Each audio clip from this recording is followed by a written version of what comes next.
자, 칠판을 잠깐 볼게요. 이거는 이제 네이버 그 부동산 부분을 이제 캡처한 거거든요. 어떤 한 계공이 이제 그 물건 광고 올린 거를 이제 이렇게 캡처한 거예요. 이제 강남구 삼성동에 있는 빌딩 하나 이제 캡처한 건데, 일단은 그 광고할 때 물건 소재지도 들어가야 된다 그랬죠. 이건 물건 소재지잖아요. 예, 근데 이거 무슨 광고할 때 물건 소재지가 추가?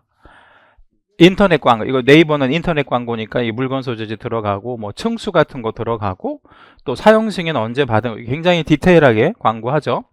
그리고 요 광고를 올린 개공에 관한 거. 그럼 개공에 관한 게 어떤 게 들어가야 된다라고 말씀을 드렸냐면, 첫째 뭐 들어가야 돼요? 명칭. 사랑공인중개사사무소가 사무소 명칭이잖아요. 두 번째가 뭐죠? 소재지. 소재지는 요거 대치동에 있는 사랑공인중개사래요. 그리고 뭐 들어가야 돼? 연락처. 연락처 있잖아. 개공의 연락처. 그리고 성명. 개공의 성명. 여기 이원호 씨가 들어갔네. 그죠? 그리고 마지막에 뭐죠? 등록번호. 근데 등록번호는 이렇게 돼 있잖아요. 요렇게. 근데 여기 보이시죠? 이 등록번호가 이렇게 숫자로 된 게 아니라 등록번호 해놓고 이렇게 돼 있잖아요. 그래서 제가 이제 이거를 네이버에다가 전화를 한번 해봤어요.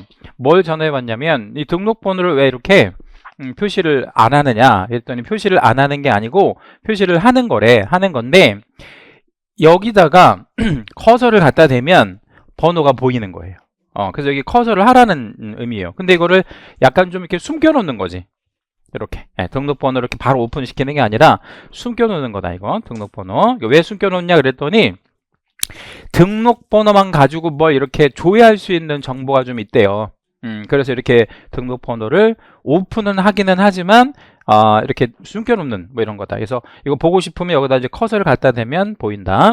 그럼 이렇게 5개, 명, 소, 연, 성명, 번호. 요거는 공통적으로 들어가야 된다 그랬죠. 그리고 여기 이제 추가되는 것들 뭐 있다라고 말씀드렸고, 혹시 이 탤런트 이름 혹시 아시나요?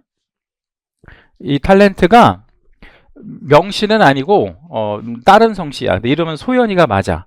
그래서 이제 제가 이거를 암기하시라고 제가 지금 보여드리는 건데, 명소연, 여기 이제 이름표에 명소연이라고 있다고 생각하고, 성명, 이 명소연이가 얘 이름이잖아요. 그리고 여기 우리 저 중고등학교 다닐 때 보면 이름표 사신 분들은 아실 거 아니에요. 뭐 가령 3학년 1반 이런 거 있었어 없었어? 있었었잖아요. 그래서 이게 번호 이렇게 연상하시라고. 명소연, 성명, 번호. 이해되시죠? 그죠? 사람 이름이고 성명, 번호다. 이거는 공통적으로 명시를 해야 된다. 이 정도까지 기억해 주시면 됩니다. 자, 이제 여기 기본 확인사항으로 한번 오셔가지고 1번 개공이 표시 광고를 하는 경우에 중개보존에 관한 사항을 명시할 수 있다. OX. 자, 2번 개공이 그 중개대상물 표시 광고 매체, 그러니까 이제 표시 광고를 어디다 하느냐, 인터넷이냐, 뭐 전단지냐 이런 매체에 따라서 명시해야 할 사항이 달라집니까? 매체에 따라서 명시할 사항이 다르다 이랬잖아요. 그럼 달라진다는 얘기지. 달라지죠. 왜냐면 인터넷 광고할 때는 많이 늘어나잖아요. 근데 만약에 인터넷 광고 말고 전단지 광고만 한다, 그러면 뭐만 있으면 돼? 명소연, 성명, 번호 이렇게만 들어가면 되고, 인터넷 광고한다 그러면 많이 늘어나고 뭐 그렇잖아요. 그러니까 이거 매체에 따라 달라지고. 3. 개공이 중개대상물 표시 광고를 부당하게 하면, 이 광고를 부당하게 하게 되면 아까 어떤 제재가 있다라고 말씀드렸죠? 500과태료. 근데 500과태료 처분을 할 건데 여기 등록을 취소할 수 있다 이랬단 말이에요. OX, X. 등록 취소까지는 너무 세죠. 그리고 실제 실무에서 부당한 광고가 좀 많이 있을까요? 아니면 거의 없을까요? 많이 있겠죠. 많이 있어요. 개공들이 부당한 광고 뭐 이런 많이 합니다. 자, 기출은 나중에 보기로 하고, 이제 13번에 모니터링. 아까 제가 이 표시 광고는 모니터링을 한다 그랬잖아요. 그래서 모니터링을 지금 하고 있는데, 누가 모니터링을 할 수 있냐? 예, 그 이제 법률이 누구한테 이 모니터링에 대한 의무를 부담을 시키고 있냐면 다른 사람이 아니고 국장입니다. 예, 그래서 국장이 모니터링의 권한이 있고요. 맨 마지막에 모니터링을 할 수 있대. 자, 머릿속에 저장. 인터넷 표시광고 모니터링은 누가 한다고요? 국장이 하는 거예요. 국장이. 왜 국장이 해야 되느냐? 시도가 하기가 어려워요. 왜냐면 우리 개공이 어떤 한 시도만 있는 게 아니잖아. 전국적으로 있고 등록관청이 하기도 어려워요. 이게 규모가 너무 크기 때문에. 그래서 전국적으로 할 수 있는 모니터링 할 수 있는 기관의 장은 누구밖에 없는 거야. 국장. 그런데 현실적으로 또 국장이 이거 하기는 또 어려워요. 응? 왜 어려우냐면 국토부가요 전체 직원이 2,000명 조금 넘거든요. 근데 그 2,000명 가지고 뭐 할 게 한두 가지가 아니잖아. 국토교통이니까 뭐 다 들어가잖아요. 예, 그래서 이 국장은 이런 모니터링 업무를 위탁하고 있어요. 위탁. 그래서 전문성 있는 기관에다가 위탁을 현재 주고 있다.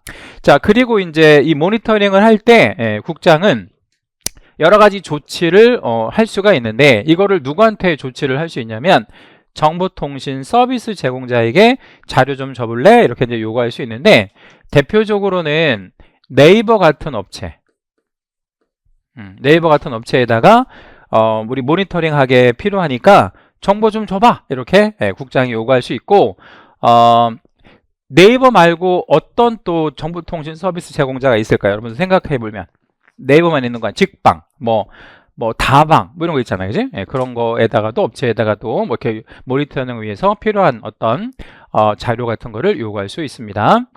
업무 위탁 관련해서 이렇게 네 가지 기관에다가 업무를 위탁을 할 수 있는데 공공기관, 그리고 정부 출연 연구기관, 민법 규정에 따라서 만들어진 법인, 그리고 국장이 인정하는 기관 또는 단체 뭐 이렇게 되어 있는데 35회, 얼마 전에 끝난 35회 본시험에 여기서 문항이 하나 나왔어요. 요거 가지고 어떤 문항을 냈냐면 우리 협회 있잖아요. 이 협회가 무슨 협회냐면 공인중개사 협회를 말하거든요. 뭐 이런 뭐 변호사 협회 이런 거 말할 필요가 없잖아요. 그러면 제가 협회 이러면 무슨 협회를 말하는 거야?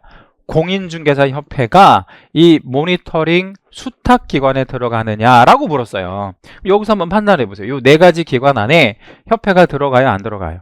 안 들어가잖아. 그래서 요거를 요번 35회 시험에 물었었습니다. 그러니까 이렇게 구석구석으로 출제를 하고 있어요.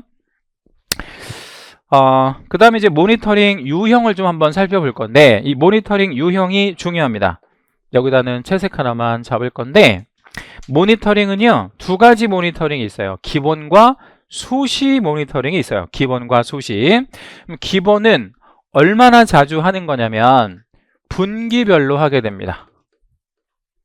분기별로 하게 되는데 여기다 별 하나 할게요. 여러분 분기별로 한다 이랬거든요 제가. 그러면 분기별로면 이걸 숫자화 시키면 몇 개월마다 지금 여러분 귀로 들으셔서 아시겠지만 별 연도가 별 개월수가 다 나오잖아, 그죠? 딱 정해져 있는데 3개월마다 분기니까 3개월마다가 맞는 거예요. 6개월 아니고 4개월 더더군다나 아니고 분기는 3개월마다 하는 거를 기본 모니터링이라고 해요. 그러니까 기본적으로 분기하면은 그 모니터링을 해야 돼. 뭐 이제 개공들이 허위 광고를 하는지 이런 것들을 살펴볼 거고요. 수시는 국장이 필요하다고 판단하면 하는 게 수시야. 그러니까 예를 들면 어떤 특정 지역에 부동산 가격이 지금 올라가는 것 같다. 그럼 모니터링을 좀 특정 지역에 해야 되겠죠. 어제 뉴스에 이런 게 나오더라고요. 뭐 잠실, 뭐 용산, 뭐 몇 군데, 반포, 뭐 이런데, 압구정. 지금 제가 말씀드린 데가 지금 부동산 가격이 어떤 데예요? 좀 높은 데지. 근데 거기 재건축을 하는데 70층 막 허용해 주겠다고 어제 막 그 기사가 나오더라고. 여러분은 찬성 반대? 우리 입장에서는 찬성해야 돼 아니면 반대해야 돼? 그거 왜 찬성해야 돼요? 그들만의 리그가 되는 거잖아. 잠실에 70층을 만들어주면 거기 집값 더 올라갈 거 아니야. 그렇죠. 지금도 비싼데. 예. 아무튼 그런 게 기사에 나오더라고. 차라리 그 신도시 같은데 뭐 일산이나 분당이나 뭐 삼본이나 일기 신도시 그런 데를 좀 높여준다든가 이러면 뭐랄까 좀 국가가 신도시 정책을 할 때 끝까지 책임지겠다 이런 명목이라도 보여줄 수 있잖아. 근데 사실 이제 그런 거 저런 거를 다 떠나서 그런 발표가 딱 나오면 그 지역의 집값이 어떻게 되겠어요? 오르겠죠. 제가 장담컨대 오늘 아마 지금 말씀드린 요런 몇 개 지역은 아마 한 1억에서 2억은 1억에서 2억은 올랐을 거야. 물론 호가가. 그죠? 근데 이게 계속 올라간다고. 이제 그런 호재가 이제 생기면. 근데, 그렇게 올라가는 추세가 되면 광고도 따라갈 거 아니에요. 예를 들자면 막 25억에 거래되다가 갑자기 28억짜리 광고가 하나 딱 뜨는 거야. 거래는 없어. 호가가 그런 거지. 그러면 이 모니터링 기관에서는 그걸 면밀히 한번 조사해봐야 돼, 말아야 돼. 해봐야죠. 그런 걸 이제 수시 모니터링이구나 이렇게 생각을 하시면 됩니다. 그 다음에 이제 모니터링 수탁기관에서는 그 결과를 국장한테 보고해줘야 돼요. 왜냐면 어차피 국장이 권한이니까 이건 뭐 그냥 참고하시면 되겠고, 그 다음에 이제 그 결과 보고를 국장이 결과 보고를 받으면 여기 시도랑 등록관청에 통보하는데 이 시도랑 등록관청이 요거를 하는 거예요. 조사와 조치. 왜냐면 자 여기 그러니까 모니터링 수탁기관 1에서 4까지는 관청이에요? 관청은 아니에요? 관청이에요? 관청 아니에요? 1에서 4까지가? 관청 아니잖아 지금. 외부 기관에 부탁을 하는 거니까. 그러면 관청 아닌 기관에서 조사하거나 조치는 못해. 그러니까 이거를 결과를 이렇게 뭐 개공 아무개가 부당한 광고를 했다 이렇게 이제 알려주면 얘네한테 알려주면 돼. 그럼 얘네가 이 조사도 하고 조치도 하고 뭐 한다 이렇게 생각을 하시면 됩니다. 이 조치라고 하는 거는 이제 뭐 과태료 같은 거 때리는 거겠죠. 광고에 관련한 제재는 과태료가 있으니까 그쵸? 네, 이런 거. 나머지는 뭐 크게 중요할 거 없습니다.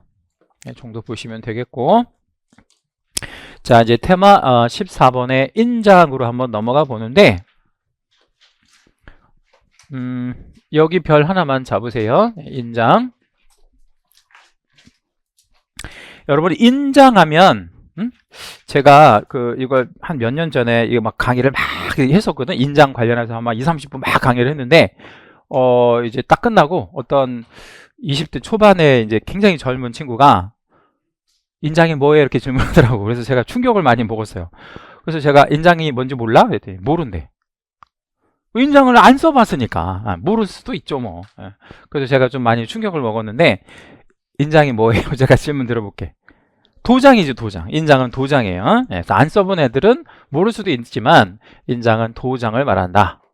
그러면 도장을 사전에 뭐 해놓고 등록해놓고 이렇게 등록을 해놓고 여기 등록 의무가 나오잖아요. 등록을 해놓고 그 도장만 쓰게 만드는 제도. 그러면 뭐 하지 않은 도장은 쓰지 마. 등록하지 않은 대신 등록한 인장이 찍힌 서면은 책임을 져. 뭐 이런 얘기가 되는 거죠. 그래서 인장에 관련한 의무를 부담시키는 것은 책임 소재를 명확하게 합니다. 이렇게 생각을 하시면 되는데 내용적으로 어렵지 않은데 출제는 꼭 합니다. 한 문제를 꼭 출제하니까 완벽하게 여러분 걸로 숙제하고 계셔야 됩니다. 자, 인장은 3가지 의무가 있는데 한번 채색 한 번만 잡아볼게요. 첫째 무슨 의무? 등록의 의무. 두 번째는 사용의 의무. 그리고 세 번째가 뭐예요? 변경, 등록의 의무. 이렇게 총 3가지 의무가 있다라고 기억하시면 됩니다. 자, 다시 한번 인장에 관련한 의무는 몇 개 있다고요? 3가지. 자, 뭐뭐뭐 등록의 의무, 사용의 의무, 변경 등록의 의무. 이렇게 이제 3가지 의무가 있다. 그럼 등록은 언제까지 해야 되느냐? 언제까지 등록을 해야 되냐면 지지난주에 한번 배우셨는데 뭐 하기 전에? 업무 개시 전에 인장을 등록교육의 별. 인장은 업무 개시 전에 등록을 해야 돼요. 왜냐하면 인장은 뭐하고 밀접한 관련이 있냐면 업무랑 업무 개시 요건에 들어가잖아요. 그러니까 업무 개시 전에 인장을 꼭 등록해라. 누가 등록하느냐면 개공과 소공이 등록하는 거예요. 누구 빼고? 중개보조원 빼고. 중개보조원 인장을 등록하지 않아요. 해봐야 인장을 쓸 일도 없잖아. 예, 중개보조원은. 그리고 이제 인장을 등록만 해놓으면 안 되고 뭐 또 해야 돼요? 사용도 해야지. 근데 사용하는 게 두 가지 타입이 있는데 아까 이거 좀 중요하다고 말씀드렸죠. 서명, 뭔 날인, 민날인, 아니면 점날인이나 또는 날인 뭐 이렇게 이제 있는데 우리는 이 밑에 거는 몰라도 괜찮아. 위에 거를 중요하게 생각하시라고요. 뭔 날인이 중요하다. 서명, 민, 날인. 제가 서명이 어떤 의미라 그랬죠? 자필 서명. 그리고 날인은 도장을 찍는 거. 자, 그러면 얘는 대리할 수 있는 없는? 없는. 근데 여기 서명 또는 날인은 이런 뜻이에요. 이름을 자필로 쓰든가 또는 뭐를 찍든가 도장을. 그러면 요 밑에 서명 또는 날인은 대리할 수 있다 없다? 있다. 도장 주고 내 대신 가서 찍어주고 와 이렇게 가능하잖아요. 그래서 이 밑에 거는 대리가 가능한 그런 경우구나 라고 생각하시면 돼요. 그러면 중요한 서류에는 뭐하고 뭐 해야 되겠어요? 서명, 민날인. 우리 과목에서 중요하다라고 표현하시는 건 요거 두 개예요. 뭐하고 확인설명서, 거래계약서. 요거 두 개가 우리 과목에서 중요한 서류다. 이렇게 보시면 되겠고요. 다음 주에 요거 배워요. 확인설명서랑 거래계약서 다음 주에 배웁니다. 자, 그 다음에 이제 오늘이 27일이죠. 예, 다음 주까지 입문과정으로 갑니다. 12월 첫째 주까지. 다음 주에 요거 배울 거고요. 그 다음에 나머지 서류는 다 그 외로 빠지는데 이 그 외는 그렇게 중요하게 생각할 거 없고 확인설명서하고 거래계약서에만 뭔 날인한다? 서명, 민날인한다. 요거를 좀 기억해 주시고요. 인장을 등록했다가 혹시 인장이 바뀌게 되면 변경하게 되면 변경일로부터 며칠 안에 이 변경 등록을 하래요. 7일. 요거 되게 잘 나오는 기한인데 인장 변경은 7일 안에 변경 등록을 해라. 이렇게 생각하시면 됩니다. 제가 좀 개인적으로 잘 아는 모 학원에 실장님이 있는데 남자분이에요. 예, 남자분인데 이제 50대 초반 정도 됐어요. 지금 현재 나이가. 예, 근데 그 실장님하고 한 20몇 년 이렇게 가까이 학원에서 근무를 해서 잘 아는 분인데 모든 일이 생기면 그분은 인장 때문에 그렇다고 생각해요. 그것도 일종의 병인 거지. 예, 그러니까 예를 들면 자기 일이 잘 안 풀리면 인장을 잘못 만들어서 그렇다고 생각하는 거야. 그리고 장가 지금 총각이거든요. 장가 못 가는 것도 뭐 때문에 못 간다고 생각해? 인장 때문에 못 간다고 생각해. 모든 걸 다 인장으로 풀어내는. 그러니까 그 인장이 마치 뭐하고 좀 비슷하냐면 왜 우리 사주라는 거 아시죠? 그 사주를 보고 인장을 파면 약간 좀 이렇게 그 인장을 통해서 뭔가 좋은 기운이 온다라고 생각하는 거야. 그 양반은. 그래서 인장을 거의 한 달에 한 번 정도씩 파요.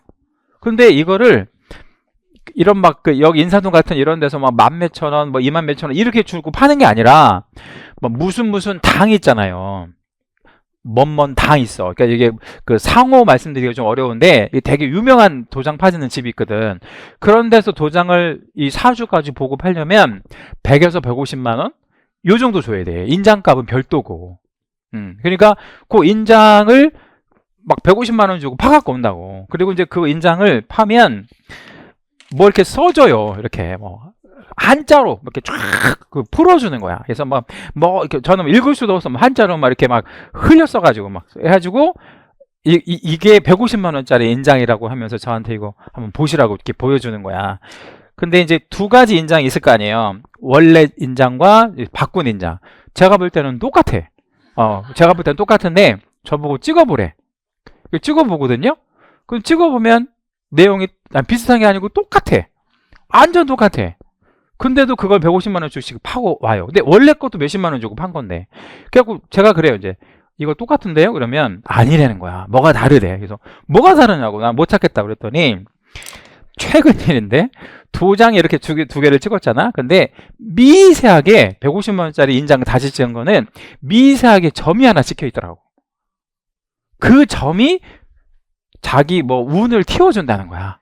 그래갖고 인장을 이렇게 그런 사람이 있다고요. 근데 개공 중에서도 그런 사람이 있어 없어? 있어요. 근데 그렇게 인장을 자꾸 바꾼단 말이에요. 인장을 바꾸면 며칠 안에 변경 등록해야 돼? 7일. 자, 여기서 질문 하나 드릴게요. 오늘 인장을 바꿨어요. 오늘 바꿨단 말이야. 그럼 며칠 안에 등록을 해야 되죠? 7일 안에 등록을 하면 되죠. 그러면 일주일 동안은 어떤 인장을 사용해야 돼? 전 거? 근데 만약에 전 게 없을 수도 있잖아. 만약에 잃어버릴 수도 있잖아. 네, 잃어버렸다고 가정하고. 어떤 인장을? 새로 변경한 인장. 근데 그렇게 하면 안 돼. 왜 안 되냐면 인장을 사용하는 건 반드시 등록된 인장을 사용해야 돼. 그러니까 만약에 인장을 분실해서 변경 등록할 때는 먼저 뭐를 하고 등록을 먼저 하고 사용을 해야 돼. 그러니까 여기서 말하는 7일은 일을 하든 안 하든 무조건 며칠 안에 등록해. 7일. 근데 만약에 빨리 쓸 일이 있으면 빨리 등록하라는 얘기예요. 그래서 인장을 사용할 때는 반드시 무슨 인장을 사용해야 돼? 등록된 인장. 그러니까 등록 안 된 인장을 찍으면 그것도 업무정지 먹을 수 있습니다. 자, 오른쪽에 보면 이렇게 되어 있는데 개공이 이 세 가지 의무를 위반하잖아요. 그러면 업무정지 먹을 수 있고 소공이 이거를 위반하게 되면 자격정지를 먹을 수 있는데 각각 보니까 정지밖에 없잖아요. 그래서 앞으로 이제 그 문제 풀 때 인장에 관련한 뭔가 위반했다 이러면 항상 정지로 받으면 되고 사람에 따라서 개공이면 무슨 정지? 업무정지. 소공이면 자격정지. 이렇게만 답변하시면 되고 인장은 정지밖에 없다. 모든 제재가 정지밖에 없다 라고 기억하시면 됩니다. 자, 이제 인장을 어떤 거를 등록하는지 이제 등록 인장을 한번 보여드릴 건데 법인은 주된 사무소가 일단 있고 본점 그리고 이제 분사무소가 있을 거 아니에요. 그쵸? 그러면 주된 사무소는 몇 개 있어요? 전국에 1개. 분사무소는 여러 개 있을 수 있잖아. 물론 없을 수도 있지만 여러 개 있을 수 있잖아요. 근데 주된 사무소 인장은 상업등기 규칙에 의해서 신고한 법인의 인장을 등록을 해야 되는데 이 법인의 인장이라고 하는 것이 우리가 이제 일상용어로 법률 용어 말고 일상용어로 바꾸면 인감도장을 말하는 거예요. 즉 법인인감을 얘기하는 거예요. 법인인감. 그러면 질문. 이 법인인감은 해당하는 법인에 여러 개 있다 아니면 단 하나밖에 없다? 단 하나밖에 없는 거야. 단 하나. 그러니까 이거는 무조건 어디다가 등록을 해야 돼? 주된 사무소. 근데 여기서 무슨 문제가 생기냐면 주된 사무소는 하나 있고 하나 있는 요 인간, 그러니까 법인의 인장은 하나밖에 없으니까 여기다 등록하는 게 맞아. 근데 문제는 분사무소가 여러 개 설치가 될 수 있잖아요. 분사무소 인장이 문제가 되는 거예요. 자, 그러면 분사무소도 법인의 한 갈래죠. 그러니까 분사무소도 얘를 등록해도 괜찮아. 이거 똑같은 말이잖아. 이거랑 그러면 이 도장을 분사무소에다가 등록을 하면 불편할까요? 안 불편할까요? 뭐가 불편해요? 왔다 갔다 하든가 도장이 왔다 갔다 하든가 사람이 왔다 갔다 하든가 해야 될 거 아니에요. 그래서 분사무소 전용 인장을 하나를 등록할 수 있는데 이 전용 인장이 뭐냐면 법인의 대표가 그러니까 다시 쓸게요. 법인의 대표라고 쓸게요. 법인의 대표자가 보증하는 인장을 등록할 수도 있어요. 자, 그러면 분사무소는 선택할 수 있다. 다시 한번 분사무소는 뭐 할 수 있다고요? 선택할 수 있어요. 뭐나 뭐 중에 법인의 인장이나 대표자가 보증하는 여기다 별 대표자가 보증하는 인장 중에서 선택할 수 있는데 대개의 경우, 그러니까 실무적으로 보면 대개의 경우 분사무소는 위에 거 등록, 아래 거 등록, 아래 거 이게 편리할 테니까 요거를 선택적으로 이제 등록을 하면 선택한다는 건 둘 중에 하나를 선택한다는 얘기고 분사무소 인장은 어디다 등록하냐면 무조건 주사무소에다가 등록해야 돼. 모든 행정상의 처리는 주사무소에다가 하게 된다는 거 기억해 주시면 됩니다. 자, 요 얘기를 좀 제가 자세하게 풀어서 다시 드려야 돼요. 왜냐하면 이게 좀 어려운 개념이라서 직장 생활을 좀 하신 분들은 이 내용을 잘 이해하실 수 있는데 이게 좀 생소하실 수 있어서 제가 이제 사진을 좀 몇 장 보여드릴게요. 요 왼쪽에 있는 사진은 인장 등록 신고서랑 개설 등록 신청서 이렇게 같이 서식이 되어 있는데, 이거 우리 지지난주에 개설 등록 그 절차 배울 때, 개설 등록 할 때 뭐도 같이 할 수 있다 그랬죠? 인장 등록도 같이 할 수 있잖아. 그죠? 근데, 내가 그 등록을 하러 갈 때, 누구한테 이제 정보를 들어서 인장을 가지고 간 거야, 내가. 그럼 인장을 가지고 갔으면 뭐 하면서 뭐를 같이 할 수 있어요? 개설 등록하면서 인장도 같이 할 수 있지. 그러면 둘 다 체크하고 뭐랑 같이 주면 되겠어? 도장이랑 같이 주고 나 이걸로 등록하게 해주세요라고 하면 될 거 아니야. 그러니까 이게 둘 다 체크하면 둘 다 하겠다는 얘기예요. 근데 만약에 내가 그런 정보가 없어서 인장을 만약에 가져가지 않았다고 가정해 볼게요. 인장 내가 가져가지 않았어. 그럼 뭐에만 체크? 여기만. 여기는 체크하면 안 되겠지. 인장이 없으니까. 예. 그러면 어떻게 해? 다시 가야지. 그러면 다시 가면 요거는 이제 체크 안 하고 뭐에만? 요것만 체크해서 또 내면 되겠죠. 근데 한 번에 할 수 있으니까 나중에 혹시라도 여러분 등록하려면 뭐 가지고 가시라는 거야. 인장, 그럼까지 한 번에 할 수 있다. 자, 이제 한 번에 가서 하는데, 법인 같은 경우에는, 혹시 직장 생활을 해보신 분? 뭐, 괜찮아요. 직장 생활 나는 해봤다. 저도 포함해서. 직장 생활 좀 꽤 많이 하셨잖아요. 근데 직장에서 그 어떤 법인에서의 법인 인장은 중요해요? 안 중요해요? 누가 갖고 있죠? 대표가 가지고 있어. 제가 근무하는 회사에서는 대표가 갖고 있었는데 대표이사실에 금고가 있었거든요. 금고에다가 막 금괴 같은 거 넣는 게 아니고 법인인장 넣어놔요. 법인인장 별거 없고 법인인장을 함부로 찍어주지 않는다고. 그쵸? 근데 그 법인인장을 가지고 가서 등록하는 게 현실적으로 어렵잖아. 그래서 법인 같은 경우에는 이거를 떼서 내면 돼요. 법인은 뭐를 떼면 된다고요? 인감증명서를 떼서 내면 돼. 이거 자체를. 그럼 관청에서는 여기 나와 있는 이 도장 찍은 거, 이게 컬러가 아니라서 그런데 이게 빨간색으로 찍었을 거 아니야. 그러면 이 빨간색 도장을 갖고 있으면 되는 거지, 관청에서는. 그러면 뭐가 된 것처럼 이제 생각하면 돼. 등록된 거다. 이렇게 생각하면 되죠. 그리고 요거 스캔 받아가지고 이따 다시 보여드릴게요. 이제 문제는 뭐냐면 사용인감이라는 말이 있잖아요. 이 사용인감은 언제 쓰는 거냐면 분사무소가 만약에 100개가 있다고 생각해봐요. 분사무소 100개. 그러면 얘를 이건 법인 인장이잖아요. 이거를 등록해 놓으면 불편해요? 안 불편해? 불편하니까 그 100개의 분사무소마다 전용 인장을 등록을 할 수 있잖아. 근데 그 전용 인장을 사용 인감이라고 표현을 해요. 보통 실무의 용어예요. 사용 인감은 이 법인 인장을 여기다가 찍어주는 거야. 이게 법인 인감이니까 여기다 이렇게 찍어주면 이거랑 이거랑 쌤쌤이다라고 알려주는 거야. 관청에다가. 그러면 이걸 내는 거야. 뭐를 낸다고? 사용인감계를 이렇게 내는 거야. 이렇게. 그러면 관청에서 요 도장을 등록하고 있는 거지. 그러면 이 도장이 찍혀 있으면 마치 뭐가 찍혀 있는 거랑 똑같은 거야. 법인인감. 자, 그러면 근데 분사무소가 100개가 있다고 하면 이 사용인감을 똑같은 거를 등록해 놓으면 역시 불편하잖아. 그래서 이 사용인감은 만약에 분사무소가 100개잖아요. 그러면 번호를 다 매겨요. 그러니까 1번에서 몇 번까지? 100번까지. 그래서 만약에 13번 번호가 딱 찍혔다. 그러면 내부적으로 관리를 하는 거예요. 회사에서 13번 도장은 어느 지점에서 쓰는 도장이다. 근데 만약에 어떤 계약서에 사건 사고가 터졌는데 도장에 13번 도장이 딱 찍혔네? 그럼 여러분 대표야. 그러면 이제 전화를 해가지고 누구 오라고 하면 되겠어. 여기 책임자 보고 야 너 13번 분사무소 들어와. 본사로 해서 막 이제 집어 던지고 하면 되겠지. 뭔 말인지 아시겠죠? 그거를 관리하려고 여기다가 뭐를 이렇게 적어주는 거야. 번호, 1년 번호. 그래서 만약에 100번이면 뭐 어느 분사무소 이런 식으로 우리 내부적으로 관리를 하면 되는 거예요. 그러면 법인은 주사무소는 뭐 내면 되고 인감증명서, 분사무소는 사용인감을 내면 되고 개인은 도장을 가지고 와서 등록하면 되고. 근데 왜 개인은 도장을 가져갈 수밖에 없냐면 개인들은 인감 도장을 등록을 안 하거든.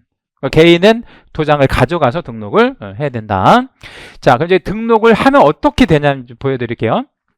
이게 등록증인데 지난번에도 한번 보여드렸는데 얘 때문에 다시 보여드리는 거야. 도장.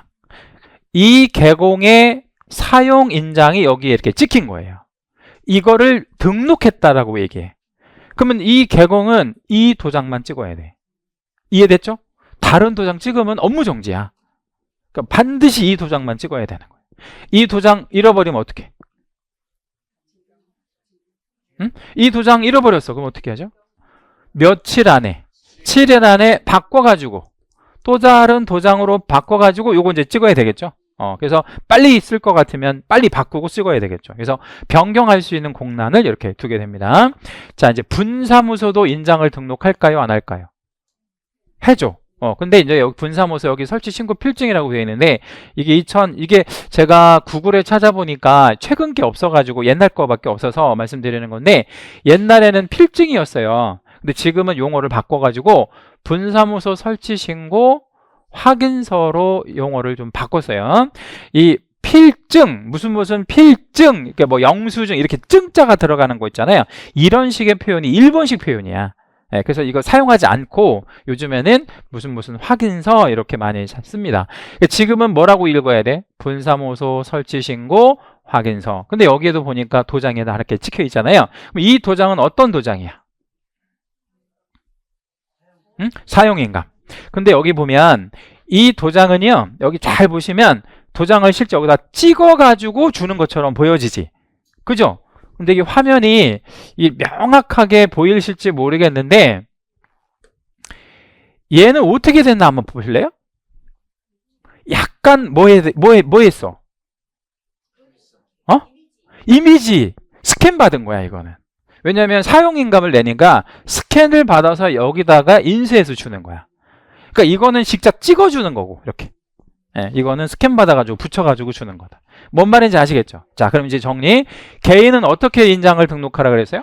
도장 가져가야 되고, 법인의 주사무소는 인감 증명서 내면 되고, 분사무소는 사용인감을 내면 스캔 받아가지고 붙여서 이 설치신고 확인서를 준다. 뭔 말인지 이해되셨죠? 이제 그게 이제 인장에 관한 부분인데, 자, 이제 개인으로 한번 넘어가 보도록 할게요. 개인인, 개공, 소공 이렇게 나와 있는데 얘네가 사람이잖아요. 다 사람. 개인인, 개공과 소공. 근데 얘네 사람은 어떤 인장을 등록해야 되냐면 가족관계 등록부나 또는 주민등록표라고 했거든요. 그러면 이런 거가 공적 장부잖아요. 그죠? 이게 사적 장부가 아니잖아. 공적 장부잖아. 이런 공적 장부에 들어가 있는, 그러니까 기재되어 있는 성명이잖아. 그럼 이 성명은 예명이나 가명일 수 없는 거지. 그래서 이거를 실명이라고 얘기를 해요. 본명, 실명. 그래서 실명이 나타나 있는 인장을 등록하면 되는데 사이즈가 좀 제한이 돼요. 개인은 얼마에서 얼마냐면 7에서 30mm의 인장이어야 합니다. 너무 작게도 만들지 말고 너무 크게도 만들지 말라. 뭐 이런 얘기가 되겠죠. 자, 그런데 이제 요거부터 말씀드릴게요. 밀리미터라고 하는 단위는 우리가 일상적으로 잘 써요? 안 써요? 밀리미터 안 쓰잖아. 그럼 우리 어떤 걸 많이 쓰죠? 센티미터. 센티미터로 한번 전환해 볼게요. 이게 어떻게 돼? 0.7cm. 0.7이면 한 요 정도 되겠네. 그 다음에 30mm면 센티미터로 바꾸면 3cm. 그럼 3cm면 요 정도 되겠네. 그렇죠? 더 크면 안 된다는 거야. 봐요. 우리나라에서 인장을 제일 크게 만들 수 있는 사람. 이게 우리 행정 규칙으로 다 정해져 있어. 그러니까 누구의 인장의 사이즈, 뭐 장관의 사이즈, 뭐 총리의 사이즈, 뭐 대통령의 사이즈, 뭐 법원장의 사이즈 다 정해져 있거든요. 우리나라에서 인장을 제일 크게 만들 수 있는 사람. 당연히 대통령이겠지. 근데 대통령의 인장이 만약에 이만하대. 대통령의 인장이 한 이만하대요. 뭐 대통령의 인 해가지고 이제 도장이 있다고 쳐봐요. 근데 우리 개공의 인장이 있다만 해. 예를 들자면, 그러면 누구의 위신이 안 쓰겠어요? 개공의 대통령의 위신이 안 쓸 거 아니야. 그래서 이렇게 못 만들어. 뭔 말인지 알겠죠? 그래서 이게 사이즈가 다 제한이 되는 거예요. 그래서 7에서 30mm 이내로 들어와야 된다. 너무 작게도 만들면 안 되고 너무 크게도 만들면 안 돼. 그런데 개인에서 중요한 거는 요 인장이 그러면 결국에 인감도장이라는 거예요? 인감은 아니라는 거예요? 그게 중요해. 그러니까 결국에 이 인장이 뭐 가족관계 등록부나 주민등록표상에 나타나는 실명이 있는 인장 뭐 이런 얘기잖아요. 그리고 사이즈가 7에서 30mm 이내 들어와야 되잖아. 근데 중요한 건 이런 게 중요한 게 아니고 이게 인감이냐 이거야. 인감이 아니라는 거예요. 인감 아니잖아. 그래서 이거는 비인감. 개인은 인감도장을 등록하지 않습니다. 인감도장을 등록해 놓으면 불편할까요? 아니면 불편하지 않을까요? 불편하죠. 뭐가 불편할까요? 인감도장을 등록해 놓으면 뭐 일단 당장 집에서도 인감을 찍을 수도 있고, 그죠? 그리고 인감도장을 만약에 업무용으로 등록을 해 놓으면 내가 그 사무실에다가 놓고 다녀야 되는데 놓고 다니기가 좀 어렵잖아. 왜냐면 인감도장은 중요한 거니까. 내가 막 쓰지도 않은 뭐 보증을 섰다고 그럴 수도 있고, 인감도장을 함부로 관리하면. 그리고 옛날에 이거는 한 20 한 몇 년 된 일인데, 20 몇 년, 한 30년 정도 된 일인데, 70 몇 년도, 77년, 78년 그때 그 미스 코리아 진 했던 그 김성령 말고, 김성령은 그 한참 이후고, 김성희, 맞아. 김성희라는 미스 코리아가 있었어. 그 미스 유니버스에 2등한 친구 있었거든요. 되게 그 유명한 미스 코리아였단 말이야. 지금은 이제 은퇴하고 이제 연예 생활을 안 하는데, 그 양반이 어떤 일이 있었었냐면, 미스인데, 그때는 호적이 있었을 때, 지금은 이제 호적이 없어졌잖아요. 호적이 있을 텐데, 호적을 뜰 일이 있어서 호적을 떼봤더니, 결혼도 안 했는데, 유부녀로 나오는 거야. 그래갖고 이제 이거 어떻게 된 거냐 알아봤더니 혼인신고를 했다는 거야. 나는 혼인한 적도 없고 내 허락도 없이 누가 혼인신고를 했냐. 그래서 알아봤더니 누가 와가지고 대리로 혼인신고를 했다는 거야. 그래서 그 대리에 보니까 인감증명서라든가 이런 게 다 들어가 있는 거야. 누구의 인감증명서? 그 김성이라는 사람의 인감증명. 떼어준 적이 없어. 위조한 거야 다. 그래서 이제 나중에 수사를 이제 경찰에 이제 신고해서 수사를 해보니까 요즘 말로 하면 스토커인 거야. 그 스토커가 너무나 좋아해가지고, 요즘 스토커들은 어떻게 해? 막 이렇게 쫓아다니잖아. 근데 그 스토커는 혼인을 해버린 거야. 그것도 위장으로 해가지고. 그래가지고 난리가 났던 거죠. 그래서 이제 어떻게 했냐면 그 김성이라는 사람이 혼인 무효 소송을 한 거야. 그래서 이겼겠어요? 졌겠어요? 이겼겠지. 혼인 무효 소송. 근데 판결이 어떻게 했냐면 혼인 관계가 무효다 이렇게 판결이 떨어졌을 거 아니야. 근데 호적 정리를 해줘야 될 거 아니에요. 호적 정리를 어떻게 해줬을까요? 빨간 줄로 이렇게 두 줄로 이렇게 해서 무슨 지방 법원 혼인관계 무효 확정 판결. 근데 거기에 어떻게 된 거야? 빨간 줄이 딱 된 거야. 왜냐면 이게 주말이라고 하거든, 그걸 한자로. 그러니까 빨간 줄로. 이게 무효니까 이렇게 해준 거야. 그러니까 이 사람은 혼인도 안 했는데 혼인 그 관계에 보니까 빨간 줄이 올라간 거야. 그러니까 마치 모르는 사람이 보면 뭐처럼 느껴져. 막 혼인한 거, 막 이혼하고 막 이런 것처럼 느껴지잖아. 그래서 다시 소송을 했어요. 어떻게 소송을 했냐면 나의 호적부를 다시 만들어 달라고 소송을 한 거야. 다시 만들어 줬어요. 왜 만들어 줬을까요? 이 사람 미스니까. 그래서 빨간 줄 올라가면 안 되잖아. 그래서 그 호적부를 다시 만들게 된 계기야. 근데 그거가 왜 그렇게 됐냐면 인감 때문에 그런 거야. 인감을 위조하니까. 그래서 우리나라는요, 이거 빨리 없애야 돼. 이거. 인감. 이거 없애야 돼. 빨리 없애야 돼, 그것도. 이것 때문에 여러 가지 문제가 많거든요. 그러니까 우리 이제 실무하다 보면 이 인감 가지고 장난치는 사건, 사고들이 굉장히 많아요. 그럼 인감 없애면 어떻게 하면 되겠어요? 이것도 있고, 뭐 지문도 있고, 아니면 이런 거 등록해 놓으면 돼. 사람 태어나면 홍채 등록해 놓어, 여기. 홍채는 다 다르니까. 그래서 우리 저 주민센터에 가서 홍채만 다 등록하고, 그리고 이제 핸드폰에다가 홍채를 뭐 하는, 인식하는 어플 하나씩 다 깔아가지고 이제 이렇게 홍채 쫙 읽어가지고, 아니면 지문도 읽어가지고 이게 본인이 맞는지 그런 걸로 싹 바꿔야 돼. 모든 관공서가. 이 인감이라고 하는 제도는 이게 쓸데기 없는 전 근대적인 제도죠. 이것도 일본 놈들이 만들어낸 그런, 이거 다 쓸데없는 제도인 거예요. 다시 한번 정리하면 법인은 인감토장, 분사무소는 그 사용인감, 그리고 개인은 비인감인데 그 대신 아무거나 등록하면 안 되고 뭐가 나타나 있는 인장, 실명이 나타나 있는 인장을 등록하면 된다. 이렇게 이제 생각하시면 됩니다. 자, 이제 문제 한번 들어가 볼게요. 인장의 등록은 업무 개시 요건에 해당이 된대요. 오, 이거 하고 업무 해야 되니까.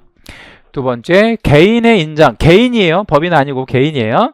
인감증명서 제출로 가름할 수 있다. OX, X. 자, 여기다 별 한번 할게요. 이게 개인은 안 되는 이유가 뭐예요?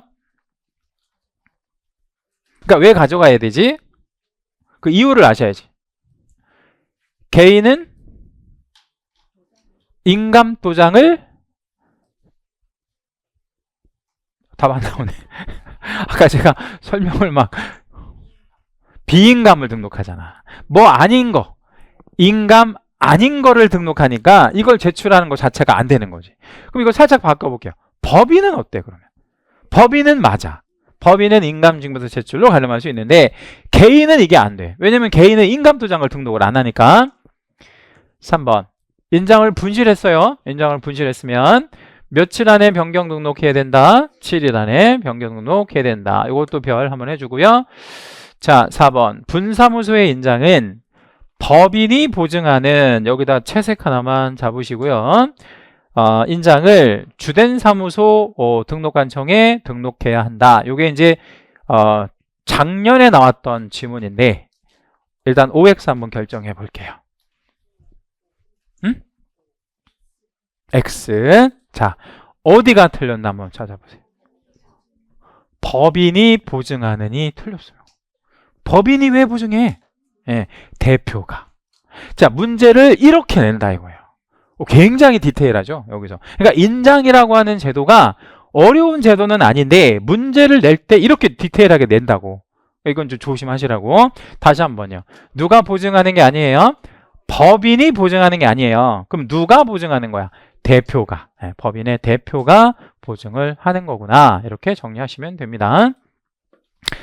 자, 기출 넘어가시고. 자, 이제 테마 15에 보면 이제 휴폐업 신고가 있는데 여기도 별 하나 해주시고 휴폐업 신고도 출제 매년 있습니다. 그 난이도로 따지면 상중하에서 하난이도에 나오는 거 있긴 하죠. 자, 일단은 휴폐업 신고는 우리 공인중개사법의 유일한 사전 신고입니다. 사전 신고. 자, 휴폐업 신고는 어떻게 신고하라고요? 사전에 하래. 사전. 그럼 사전에 하라는 거는 휴업하기 전에, 폐업하기 전에 해라. 그러니까 폐업을 하고 나서 신고하는 건 신고가 아니야. 통보지. 그러니까 휴업하기 전, 폐업하기 전에 사전에 해라. 그리고 이거를 첨부해야 돼. 등록증. 그러면 등록증을 첨부한다는 얘기는요. 등록증을 첨부한다는 얘기는 등록증이 이제 필요 없잖아. 그러니까 가져와, 반납해. 뭐 이런 의미라고 새기시면 되겠고요. 여기서 한번 전개를 한번 해볼게요. 등록증 원본을 첨부하면 직접 가는 방법과 전자적인 방법이 있을 텐데 어떤 건 되고 어떤 건 안 될까요? 응? 등록증 원본을 첨부해야 돼. 그러면 뭐는 되고 뭐는 안 될까요? 방문은 되고 전자적 신고는 안 되고 그러겠죠? 네, 그래서 여기다 별 되게 중요해요. 여기도 내용이 되게 쉽기 때문에 문제를 상당히 디테일하게 냅니다. 자, 이제 휴업을 좀 먼저 보는데 휴업하고 폐업은 좀 다른 느낌이죠? 휴업은 뭐 하는 게 휴업이에요? 쉬는 거. 폐업은 관두는 거. 그러면 휴업은 기준이 있어야 될 거 아니에요. 예를 들자면 하루 쉬는 것도 휴업인가? 그러니까 일요일 날 하루 쉬려고 하는데 휴업이에요, 아니에요? 아니에요? 그럼 이틀 쉬면, 그러면 한 달 쉬면 휴업이야? 하루 쉬는 것도 휴업이지 뭐. 그러니까 하루 쉬는 것도 휴업이잖아. 근데 하루 쉴 때마다 사전에 신고하면 누가 불편하겠어요? 개공도 물론 불편하지만 그 관청 공무원이 너무 불편할 거 아니야. 그 토요일 날 등록증 막혔다가 월요일 날 또 찾아가면 어렵잖아. 그래서 기존은 뭐냐면 3개월을 넘을 때만 신고해 이거예요. 3개월 초과할 때 3개월 초과할 때만 신고해 이런 얘기. 그러면 반대로 얘기하면 얼마까지는 신고하지 않는다. 3개월까지. 그러니까 3개월 이내는 신고하지 않아요. 그냥 쉬는 거야. 그냥 쉰다. 그리고 기간은 6개월을 넘어갈 수 없는 게 원칙. 6개월 넘어갈 수 없는 게 원칙. 여기도 별. 자, 어떤 개공이 휴업 신고서를 써가지고 왔는데 휴업 신고서를. 근데 거기 휴업 기간을 써야 되거든요. 근데 휴업 기간에다가 30년을 써갖고 온 거야. 그럼 여러분 공무원이야? 저는 30년 쉬겠다고 휴업 신고를 써갖고 온 사람이고, 그럼 여러분 받아줄래요? 아니면 반려하실래요? 왜 반려하실 거예요? 반려하는 게 맞아. 응? 30년을 휴업하겠다고 하면 30년 동안 공무원이 그 개공을 관리해줘야 되잖아. 그리고 등록증도 30년 동안 보관하고 있어야 되고. 뭐 하려고 그런 쓸데없는 짓을 해. 그러면 차라리 뭐 하라고 하면 되겠어. 폐업하셨다가 나중에 30년 후에 다시 하지. 이렇게 하는 게 낫잖아요. 그래서 원칙은 6개월을 초과할 수 없는 게 원칙이에요. 휴업 기간은. 그러니까 뭐 5개월, 6개월 초과할 수 없으니까 6개월까지만 하는 게 원칙인데, 만약에 부칙상의 개공이면 이야기가 달라져요. 왜냐면 부칙상의 개공은 한 1년 쉬고 싶을 수도 있어, 없어? 있죠. 근데 1년을 쉴 거면 부칙상의 개공이 폐업하잖아요. 그러면 다시는 뭐 할 수 없어. 재등록을 안 되니까 이 부칙 개공 같은 경우에는 이 장기 휴업이 필요한 거야. 그래서 원칙은 그렇고요. 예외는 6개월을 넘어갈 수도 있어요. 그 예외가 뭐냐면 이제 보조단에다 한번만 적어 드릴게. 여기다가 적읍시다. 요거를 이제 막바로 풀어드리면 될 것 같아. 여기 5번. 요게 이제 그 예외인데, 6개월이 원칙이라 그랬죠? 6개월이 원칙인데, 부득이한 사유가 있으면 이거를 연장할 수 있어. 부득이한 사유. 근데 그 부득이한 사유가 좀 중요한데, 첫째, 질병으로 인한 땡땡. 뭐일까요? 질병으로 인해서 내가 좀 뭐 하고 싶어? 좀 쉬고 싶어. 이거를 요양이라고 그래. 질병으로 인한 요양이 이제 원인이 되고, 징집으로 인한 뭐일까요? 이병. 군대 가는 거. 이병. 이병. 군대 가는 걸 이병이라고 얘기를 해요. 그 다음에 취학. 취학은 학교 가는 거. 뭐 대학을 가든 대학원을 가든. 그 다음에 임신, 출산. 임신, 출산까지 여러 가지가 있는데, 여기다 우리 다 채색 잡을게요. 이거 다 중요합니다. 취약이랑 임신, 출산이랑 여기까지. 이런 원인 중에 하나라도 있으면 몇 개월을 초과할 수 있다. 6개월을 초과할 수 있다. 그렇죠? 그러면 이런 건 어때요? 나 해외여행 가게 8개월만 휴업할게요. 받아준다, 안 해준다? 그건 안 해줘. 그런 건 부득이하다고 볼 수가 없고, 여기 나와 있는 대로 요양, 입영, 취약, 임신, 출산 이런 것들이 여기에 해당이 됩니다. 됐죠? 위에 다시 올라가서 신고의 성격은 사전에 해야 된다고 아까 말씀드렸죠? 중요. 그리고 무엇 첨부해서 방문 신고만 해야 돼요. 등록증 첨부해서. 이거 중요합니다. 등록증 첨부해서 방문 신고. 무슨 신고는 안 되고, 전자적 신고 안 되고, 방문 신고만 가능하고. 그 다음에 그 휴업 중에는 등록의 효력이 유지되는 걸까요? 등록의 효력이 소멸되는 걸까요? 유지되는 거죠. 그래서 등록 효력은 살아있는 거예요. 휴업 중에는 개공이니까. 그 다음에 이제 폐업은 폐업하기 전에 사전에 하면 되고, 폐업은 몇 년 동안 해라. 이건 기간 제한이 없어요. 내가 하고 싶은 대로 하면 되고, 사전 신고하고, 여기도 등록증 첨부해서 방문 신고로만 가능하고, 그리고 폐업하면 등록의 효력은 어떻게 돼요? 폐업 신고하면 등록의 효력은 어떻게 돼요? 소멸되겠죠. 자, 그러면 시험 주문에 이렇게 나올 때가 있습니다. 폐업 후 업무를 하면 어떻게 되냐 이거지. 여기서 업무인데 중개 업무를 얘기하는 거예요. 폐업 후 업무하면 어떻게 돼? 응? 무등록 중개업. 그럼 몇 년 몇 천? 3년 3천. 폐업 후에 중개업 하면 안 됩니다. 이것도 같이 볼까요? 그러면 휴업 중에 업무하면 최소한 뭐는 아니에요? 3, 3은 아니지. 예, 그럼 뭐야? 1년 1천 너무 세. 500도 너무 세. 100만 원 과태료. 그러니까 이거는 뭐를 안 한 걸로 보냐면 재개신고를 안 한 걸로 봅니다. 그러니까 재개신고라는 것도 해야 되거든. 네, 재개신고. 네, 그래서 휴업 중에 업무했다 백과태료, 폐업 이후에 업무했다 무등록 중개업 3년 3천. 네, 이런 식으로 처벌을 받게 됩니다. 뭐 나올 만한 거는 다 설명드렸어요. 예, 이것도 잠깐 쉬었다가 다음 시간에 이거 마무리 정리하고 문제까지 풀고 마치겠습니다.